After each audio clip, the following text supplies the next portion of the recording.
Queridos, eu estava uma vez assistindo a uma semana de oração no Brasil com o pastor avô do Yuri, o pastor Mário Valente. Os dois avós do Yuri, tanto da parte da mãe quanto da parte do pai, são pastores.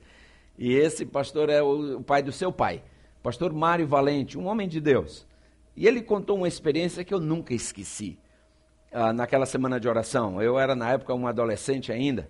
E ele falava de quando ele era pastor no Rio Grande do Sul, em Porto Alegre, na grande Porto Alegre. E ele disse que havia chegado em casa depois de pregar no sábado, e de repente o telefone tocou e a pessoa que estava ao telefone estava com a voz muito angustiada e disse: pastor, é necessário que o senhor venha aqui em casa com urgência.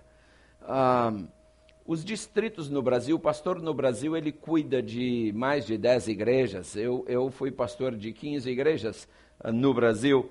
E então, às vezes, até você voltar, você prega numa igreja e até você voltar ali leva algum tempo.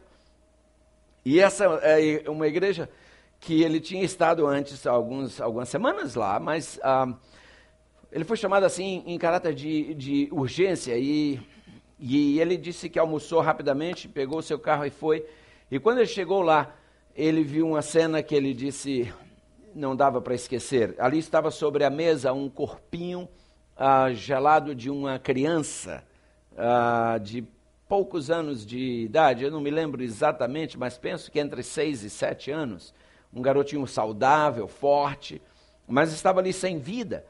E a família toda consternada, aquele clima pesado.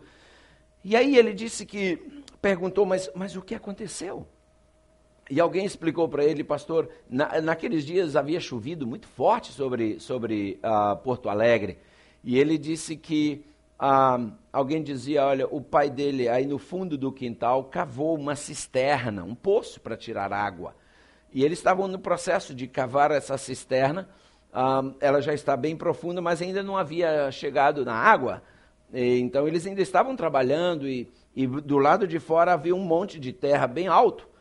E como havia chovido muito naqueles dias, a água da chuva encheu aquele poço. E na sexta-feira as crianças saíram para brincar, porque deu sol naquele dia. E esse garotinho junto com seus irmãos foram brincar em cima daquele monte de terra, que agora era um monte de lama. E ali estavam com seus carrinhos sem roda, brincando, e de repente os maiores entraram e ele ficou sozinho lá. E num dado momento a sua mãe sentiu falta do menor e perguntou para os outros: cadê seu irmão? E os outros disseram: não sabemos, tá por aí. E ela saiu à rua para procurá-lo e não encontrava, foi a um vizinho: meu filho está aí, não, foi a outro, não está. E andou para cima, andou para baixo e começou a ficar em desespero e vários vizinhos começaram a ajudar na procura, e daí a pouco já tinha uma pequena multidão procurando pelas ruas, pelas casas, e de repente um vizinho disse: olha, eu vi esses garotos brincando lá no fundo do quintal, em cima daquele monte de terra, e de repente um grupo se dirigiu até o fundo do quintal da própria casa, e quando chegaram ali, aquele garotinho estava se batendo na água, e afundou. E um senhor tentou alcançá-lo, mas o outro o puxou e disse: não faça isso. Só as autoridades podem, não faça isso, você vai se comprometer. E o garotinho veio até a flor da água novamente, tornou a afundar, e ele tentou ir de novo, e aquele outro vizinho segurou, e o garoto não voltou mais. E de repente, a tragédia se consumou. E ali agora estavam eles diante daquele corpo inocente, sem vida, e o pastor Mário contando isso, dizendo: puxa vida, tudo porque alguém não deixou o outro ajudar, porque disse que aquilo era trabalho das autoridades. Sabem, amados, uma aplicação que a gente pode hoje dar a isso, uma aplicação espiritual, à nossa volta existem milhares de pessoas que estão afundando no poço. Não um poço d'água, nem um poço de lama, mas um poço muito pior, o poço do pecado, cuja morte é eterna. E muitos de nós estamos olhando e estamos dizendo uns para os outros, não mexa, senão você vai atrapalhar. Espere pelas autoridades, espera pelo pastor, espera pelo ancião, espera por um diácono, não faça nada. Sabem, queridos, a gente precisa estar extremamente insensível para assistir o noticiário e não ver nele o cumprimento das profecias. Nós precisamos estar extremamente insensíveis para acompanhar o desenrolar dos fatos ultimamente e não ver nisso tudo o cumprimento de profecia. A verdade é que Jesus está voltando, ele não vai voltar, ele está voltando. E o que nós estamos fazendo? Estamos nós, pelo menos, nos preparando, porque a situação do nosso mundo é descrita em Romanos, e eu te convido a abrir comigo a sua Bíblia, em Romanos capítulo 5, versículo 12, aqui nós encontramos como foi que o pecado entrou no mundo, queridos, e nós sabemos o relato que nos é oferecido por Gênesis, e Paulo aqui escrevendo à igreja de Roma, ele nos traz à lembrança aquela tragédia ocorrida lá no Éden. Romanos capítulo 5, versículo 12, Paulo nos mostra que com a entrada do pecado no mundo, toda a raça humana caiu no profundo abismo do pecado e ficaram sujeitos à morte. Romanos 5, 12, veja o que diz o texto. Pelo que como por um homem entrou o pecado no mundo, e pelo pecado a morte, assim também a morte fez o quê? Passou a todos os homens. Por quê? Porque todos pecaram. A humanidade está toda contaminada por esse vírus letal e de consequências eternas chamado pecado. Mas felizmente, meus amados, esse texto não é um texto isolado e a história não para aqui. Deste abismo do pecado, queridos, o homem por suas próprias forças não consegue sair. Salmos 42, versículo 7 diz que um abismo chama outro abismo. Então é impossível você tentar lutar sozinho, tentar sair desse poço sozinho. Eu me lembro quando o pastor Bulhão chegou no Brasil, o meu sogro foi na época o administrador que trouxe o bulhão do Brasil, de Peru para o Brasil. Ele era na época o tesoureiro da associação, ele e o presidente, o pastor Paulo Stabenov, ambos trouxeram o bulhão. E Bulhão contava as suas histórias do seu ministério quando ele ainda era jovem, um jovem pastor nas selvas do Peru. E os senhores seguramente já ouviram essas histórias, não é isso? Uma delas, quando ele conta que ele foi visitar uma aldeia de índios adventistas, e ele entrou na mata e de repente escureceu. A selva amazônica, eu não sei quem aqui já teve a oportunidade de penetrar na selva amazônica. Eu já trabalhei algumas vezes no coração da selva amazônica. Coração mesmo, você pega um avião em Belém, voa 1 hora sobre a selva amazônica, eu não estou dizendo um voo de um monomotor, estou falando um voo num jato, e depois de 1 hora voando você desce, e aí pega um ônibus e viaja 12 horas ainda mais para dentro da selva. E ali nós tivemos a oportunidade de trabalhar. E eu já dormi dentro da selva, longe de casa, perdido. E de fato é apavorante. Até porque na selva amazônica, para ficar escuro, nem precisa o sol se pôr. Você anda dentro da selva, é muito comum você pisar em terreno molhado o tempo todo, porque as copas das árvores se fecham em cima e o sol não penetra embaixo. Então fica meio escuro. E quando o sol se põe, aí é que escurece com força, como dizem. E o Bulhão, de repente, viu que estava escurecendo, ele começou a andar mais rápido, e de repente ele viu que estava perdido. E ele andava, e quando ele via, ele estava passando no mesmo lugar que já havia passado. E começou a chover forte, e de repente ele escorregou, os senhores conhecem a história, e caiu naquele buraco, e tentava sair, mas não conseguia, escorregava de volta para o fundo do buraco. E finalmente, diz ele, veio um índio, né, e estendeu a mão lá e o ajudou a sair e tal. Queridos, é exatamente isso que acontece com o poço do pecado. Uma vez dentro dele, nós não conseguimos sair. Mas felizmente a mão de Deus está estendida. Está estendida para cada ser humano. A mão de Deus é poderosa para não só nos resgatar desse poço, mas para nos impedir de cair lá de novo. Porque muitos na vida cristã fracassam? Porque eles acham que já são fortes o suficiente e já podem largar a mão de Deus. Você já tentou andar com uma criança que ainda está com seus passinhos trôpegos, não é isso? Firmando as pernas, e ele já quer independência, ele já quer largar sua mão e você segura pelo bracinho, porque ele não quer segurar porque ele acha que já pode andar sozinho, quando na verdade não pode. E às vezes é exatamente o que acontece conosco. E Deus, com a sua poderosa mão, queridos, nos segura para nos manter de pé. A Bíblia chega ao ponto de dizer que o homem em seu estado natural, Efésios 2, verso 1 diz que o homem no seu estado natural, ele está morto em seus delitos. E queridos, assim como o homem que ficou, no caso do bolhão naquele buraco, e essa criança naquele poço, sem poder sair com os seus esforços próprios, estão os seres humanos, queridos, se debatendo, e só poderão ser resgatados com o poder da graça salvadora de Cristo. Milhares de pessoas ao nosso redor estão sendo soterradas no abismo do pecado. Não sabem, queridos, da grande salvação que foi provida para eles na cruz do Calvário. Acredite, há muita gente à nossa volta que não conhece a Bíblia. Tem gente que nunca ouviu falar de Deus.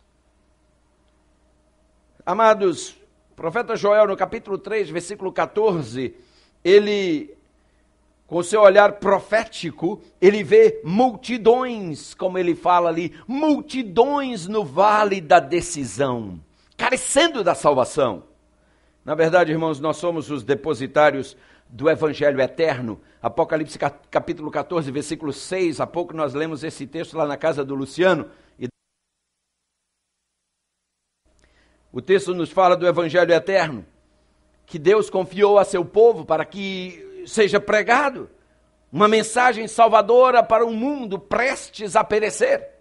E a Bíblia declara, queridos, que nós fomos constituídos por atalaias. Se você puder abrir comigo sua Bíblia no livro de Ezequiel. Ezequiel é próximo a Daniel. O Daniel é um livro que geralmente é bastante lido, não é isso? Por ser um livro profético do Antigo Testamento.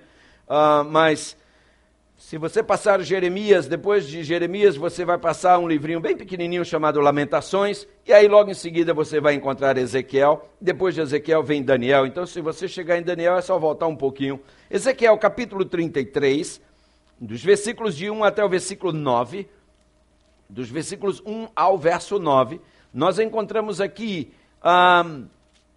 Deus falando para você e para mim.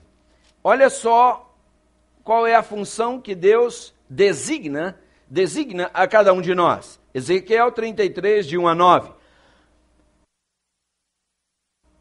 Nós lemos assim: e veio a minha palavra do Senhor dizendo, filho do homem, fala aos filhos do teu povo e dize-lhes, quando eu fizer vir a espada sobre a terra, e o povo da terra tomar um homem dos seus termos e o constituir por seu atalaia, e vendo ele que a espada vem sobre a terra, tocar a trombeta e avisar o povo, e aquele que ouvir o som da trombeta não se der por avisado, e vier a espada e o tomar, o seu sangue será sobre a sua cabeça. Ele ouviu o som da trombeta e não se deu por avisado, e o sangue será sobre ele. Mas o que se dá por avisado salvará a sua vida. Mas se quando o atalaia vir que vem a espada, não tocar a trombeta, e não for avisado o povo, se a espada vier e levar uma vida dentre eles, esse tal foi levado na sua iniquidade. Mas o seu sangue derramarei da mão do atalaia. E aí Deus segue dizendo, a partir do verso 7, a ti, pois, ó filho do homem, eu te constituí por o quê? Sobre a casa de Israel. E aí Deus segue dizendo, e tu da minha boca ouvirás a palavra, e lhe anunciarás da minha parte. verso 8, Ezequiel 33, verso 8. Se eu disser ao ímpio, ó ímpio, certamente morrerás, e tu não falares para desviar o ímpio do seu caminho, morrerá esse ímpio na sua iniquidade, mas o seu sangue eu o demandarei da tua mão. Mas quando tu tiveres falado para desviar o ímpio do seu caminho, para que se converta dele, e ele não se converter do seu caminho, ele morrerá na sua iniquidade, mas tu livraste a tua alma. Notem, queridos, Deus não nos dá a incumbência de converter ninguém, mas Ele nos dá a incumbência, o dever de quê? Falar, avisar, dar o alerta. Se a pessoa ouviu, aleluia. Se ela não ouviu, o problema é dela. Mas se eu não falei, e essa pessoa com quem eu me relacionei, às vezes foi meu colega de trabalho, às vezes foi um familiar. Sabem que quando a gente fala de familiar, eu ouço muito uma desculpa, porque pegam uma palavra, uma frase dita por Jesus, quando um dia, falando da sua própria terra, ele disse que um profeta, não é isso? Não há profeta sem honra senão em sua própria terra. Então, alguns querem usar essa frase para justificar o não compromisso com os da família. Eu já falei com algum. Por que você não fala com seus irmãos, com sua mãe, com seu pai? Não, sabe como é que é, não é? Não há profeta sem honra senão em sua própria terra. Santo de casa não faz milagre. Escutem, queridos, quando um santo de casa não faz milagre, o problema é que esse santo não é santo. Sabe? Porque ninguém melhor do que você para chegar a alguém da sua família. Porque se eu chego como estranho, eu terei que fazer todo um protocolo até quebrar o gelo, para que essa pessoa se abra para conversar comigo. Isso vai levar muito tempo. Você já vai direto. Mas o problema é que às vezes as nossas relações familiares andam comprometidas. E aí nós dizemos, sabe como é que é? Não, eu não sei como é que é. Se nós salgássemos dentro de casa, tudo seria diferente. Amados, Deus nos impôs esse dever. Não há como a gente se isentar dele, sem consequências. Eu preciso anunciar. Mas alguém dirá, mas e se ele reagir com ignorância? É uma frase que eu tenho dito aqui muitas vezes, eu vou pedir licença para repetir. Deus vai me pedir conta da minha ação, não da sua reação. Concorda? Esse texto aí é muito claro. Eu vou ter que dar conta da minha ação, não da sua reação. Se o outro reagiu de forma negativa, inapropriada, o problema é dele. Eu lavo a minha mão quando eu falo. Compreendem? Amados, precisamos fazer algo. Esse ano está já na sua metade. E eu faria uma pergunta sem querer aqui lançar nenhuma culpa, mas apenas para você refletir. Jesus contou muitas parábolas, dentre elas ele insistiu na parábola da videira. E ele disse, eu sou a videira, eu sou o tronco, e vocês são o quê? Os ramos, vocês são as varas. E aqui nós temos muitas videiras, não é isso, à nossa volta? Os portugueses gostam muito de plantar pés de uva. E quando tem um galho de uma uva, de uma videira, de uma parreira, tem um galho que não está produzindo, o que é que o dono da videira faz? Corta ele fora. Por quê? Aquele galho está roubando a seiva do tronco, que poderia ir beneficiar aos outros que estão produzindo, ele está roubando aquela seiva e não está produzindo nada. E Jesus usou essa mesma ilustração e disse, todo galho que estiver ligado ao tronco, se não estiver produzindo, será cortado e será jogado fora para ser queimado. Esse galho é você, esse galho sou eu, esses galhos somos nós. E se nós não estivermos produzindo frutos, queridos, nós iremos ser cortados. Você já parou para pensar nisso? Quem vai se perder não é só o ímpio que está lá fora fazendo coisa errada, não. Sabe, muitos se perderão por ter feito coisas erradas e muitos se perderão por não terem feito coisas certas. É o famoso pecado da omissão. Existe o pecado da comissão, aquele pecado que a pessoa comete, e existe o pecado da omissão. Simplesmente eu não faço nada. Deixa que os outros façam. Não, isso aí é com o pastor, isso aí é com o ancião. Amados, se nós quisermos um dia entrar nos céus, nós teremos que levar alguém conosco.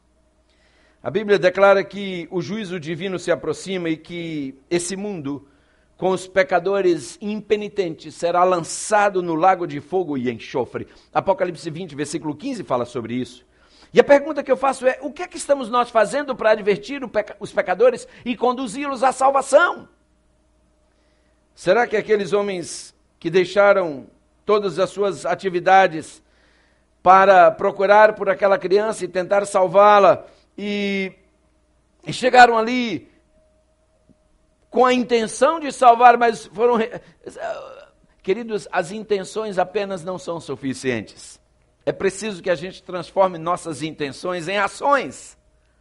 É preciso que nós lancemos mão ao trabalho. Existe tanta gente à nossa volta ansiosa por conhecer Jesus. Eu estou muito feliz porque Anderson e Érica estarão se batizando esse sábado, mas já arranjaram gente para a gente estudar a Bíblia. Já tem um casal de amigos que eles já estão marcando na casa deles para a gente começar um estudo com eles. Tem uma escritora que escreveu que todo verdadeiro discípulo nasce no reino de Deus como missionários. Eu tenho 2 companheiros de trabalho missionário aqui nessa igreja, incansáveis. Um chama-se Everton e a outra chama-se Carla. Eles têm ido comigo dar estudos e não importa a hora, eu nunca vi eles reclamarem de cansaço. E às vezes a gente sai de um estudo 11h30, não é isso?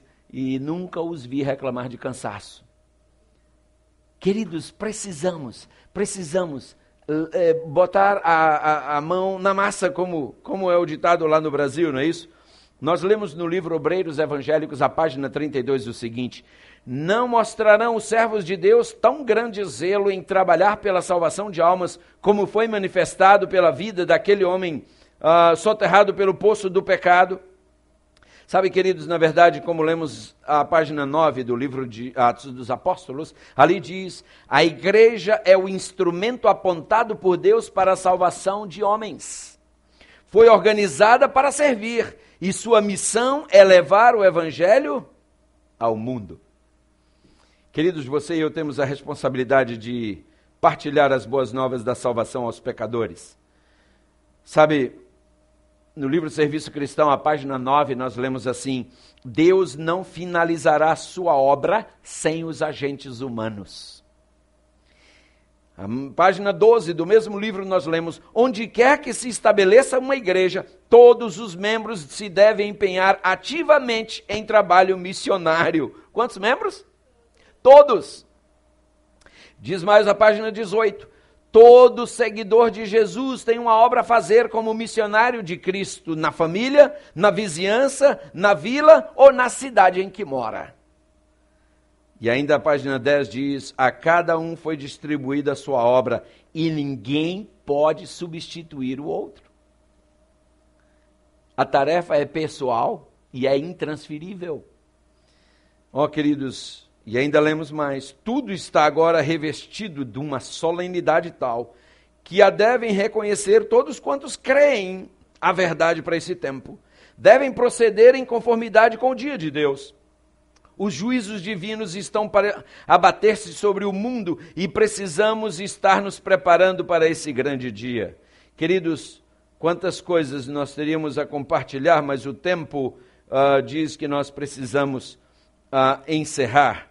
E eu gostaria de compartilhar convosco uma oração feita por Matheson. E ele orou assim, mandai-me para os corações sem lar, para as vidas sem amor, para as multidões sem espaço, para as fileiras sem refúgio. Mandai-me às crianças a quem ninguém abençoou, aos famintos a quem ninguém alimentou, aos doentes a quem ninguém visitou, aos caídos a quem ninguém levantou, aos leprosos a quem ninguém tocou, aos aflitos a quem ninguém confortou. Que oração sublime! Sabem, queridos, no tempo do profeta Isaías, o Senhor perguntou, a quem enviarei? E quem há de ir por nós? E a resposta do profeta lá em Isaías 6, verso 8, ele diz, eis-me aqui, envia-me, envia-me a mim. Sabem, amados, em Mateus 10, 16, Jesus diz, eis que eu vos envio. E ainda hoje ele indaga, quem há de ir por mim? Quem há de ir por nós? Que a sua resposta e a minha sejam as mesmas, ou a mesma do profeta Isaías. Eis-me aqui, Senhor, envia-me a mim. Olha, queridos, não há coisa mais grandiosa do que você ver uma alma com quem você teve a oportunidade de trabalhar, sepultando a velha vida nas águas batismais e saindo para viver uma nova experiência. É como quando você pesca. Quantos aqui já pescaram alguma vez? Olha aí, quase todo mundo. Eu não estou perguntando se já pegou peixe, né? Mas você já pescou, né, Bertão? Mas quando você vai pescar e você joga o anzol e fica ali. Eu fui pescar com um amigo dessa igreja e a esposa dele, e nós ficamos até meia-noite, um dia ficamos até 5 horas da manhã, pegamos nada, nem resfriado, sabe? Mas aquela expectativa, sabe? Vai ser agora. Não, agora vai. Não, agora no próximo. É assim, sabe, amados, essa deve ser a expectativa. Quando você vai dar o estudo para a pessoa, lembre-se, você não tem que converter a pessoa. Isso não é sua obra, é do Espírito Santo. O seu negócio é só chegar e mostrar a verdade. Agora, quando você pega um peixe e o está tirando do anzol, quem já teve esse privilégio, o que é que faz? Tira o peixe do anzol e diz, agora eu vou embora, já peguei um peixe. É assim? Não! Aí que o entusiasmo aumenta. Não, eu vou tentar mais uma vez, vou pegar mais um. Assim é quando você leva alguém aos pés de Cristo. Eu penso aqui a experiência, eu encerro com ela, daquele cidadão que havia se cansado da vida espiritual e chegou para o seu pastor e disse, pastor, o senhor sabe, eu tenho sido um membro dessa igreja em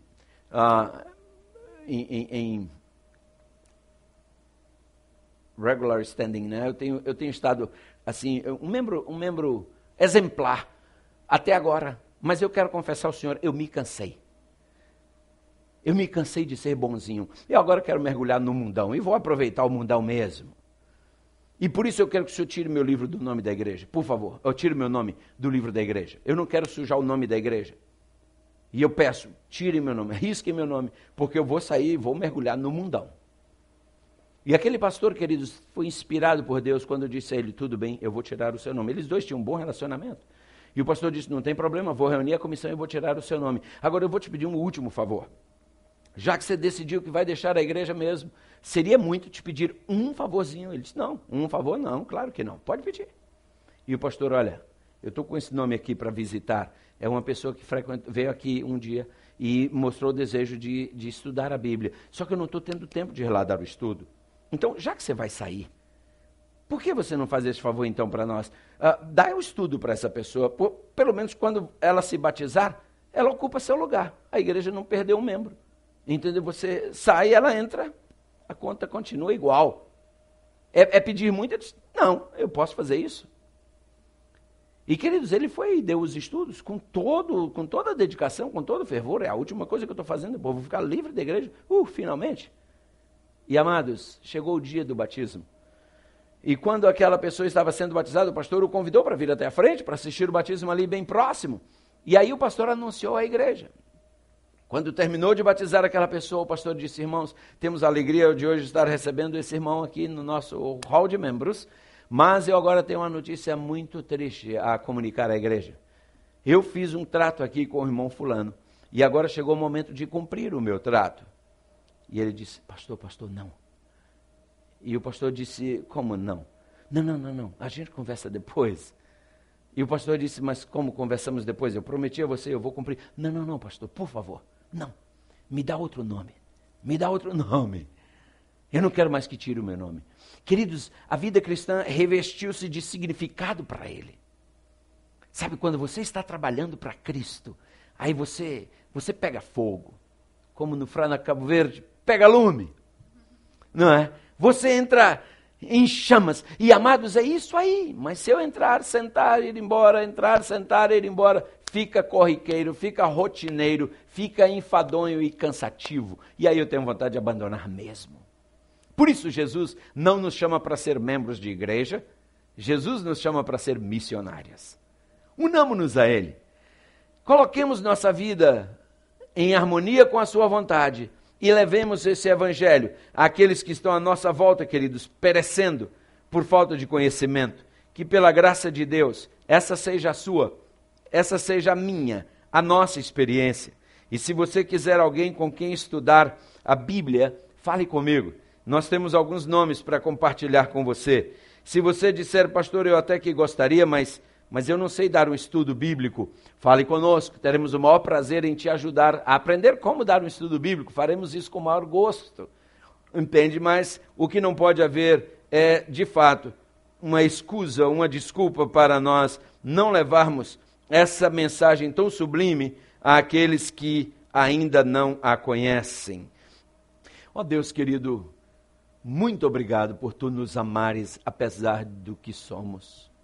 Obrigado, Pai, porque a iniciativa não partiu de nós, partiu de Ti. O Teu amor para conosco é incondicional, Senhor, e nós Te damos glórias por isso. Obrigado por Tu nos amares mesmo quando nós somos os menos amáveis do universo. Pai, obrigado por Tu nos haveres confiado também uma missão tão sublime. Compartilhar com outros do Teu amor. Falar a outros de que Tu existes, que Tu amas a todos. E que Tu estás vindo aí para buscar os Teus. Ó Deus querido, que nós deixemos claro para todos à nossa volta, que Tu não virás aqui para destruir o pecador, Tu virás aqui para destruir o pecado. E claro, o pecador que estiver apegado ao pecado, lamentavelmente será destruído junto. Então que eles abandonem o pecado, que nós continuemos fugindo do pecado, Pai, em todas as suas formas, cores, tamanhos e sabores. Senhor amado, toma essa igreja em Tuas mãos. Tu ouvistes os pedidos feitos aqui no início. Tu também sabes daqueles que não falaram, mas que no coração tem um pedido, um anseio. Senhor, ajuda cada um. Há pais aqui preocupados com seus filhos. Há mães aqui preocupados com filhos. Há aqui esposos preocupados com seu cônjuge. Há aqui, Senhor, Tu sabes, pessoas preocupadas com o sustento da família. Tu provês, ó Deus, para os pássaros. E Tu prometes cuidar de cada um de nós também. Portanto, ajuda-nos a confiar em Ti e segurar firme na Tua mão. Senhor amado, nós vamos deixar esse lugar, o que nós não podemos é deixar a Tua presença. Por isso, continua conosco, habitando supremo e absoluto em nossos corações. E nos traga de volta aqui na sexta-feira e no sábado, para continuarmos crescendo na nossa relação contigo. E nos tornando cada vez mais semelhantes a Ti, porque é pela contemplação que somos transformados. Amado Deus, abençoa-nos, nós te suplicamos agradecidos, em nome de Jesus. Amém.